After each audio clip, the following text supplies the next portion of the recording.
Answer paper തരാൻ പോവുകയാണ്. അതിനു മുമ്പ് ടിൻഡുമോനോട് ഒരു കാര്യം ചോദിക്കാനുണ്ട്. ഇത് തൂക്കിക്കൊല്ലാൻ പോകുന്നതിന് മുമ്പ് അവസാനമായി വല്ല ആഗ്രഹമുണ്ടോ എന്ന് ചോദിക്കുന്നത് പോലെയാണല്ലോ. ഡക്ക്, അതായത് താറാവിനെ കുറിച്ച് ഇംഗ്ലീഷിൽ ഒരു എസ്സേ എഴുതാൻ പറഞ്ഞതിന് നീ എന്തായി എഴുതി വെച്ചിരിക്കുന്നത്? നീ തന്നെ അത് വായിക്ക്. അത് പിന്നെ സാർ. വായിക്ക്, എല്ലാവരും ഒന്ന് കേൾക്കട്ടെ. I like duck.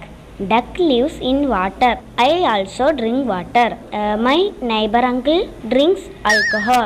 Alcohol is very bad. It was told by Gandhiji. Gandhiji was a good person. He had one stick. Stick swim in water. Duck also swim in water. Duck take bath in water. Me too take bath in water.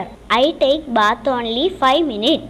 But duck take bath full day.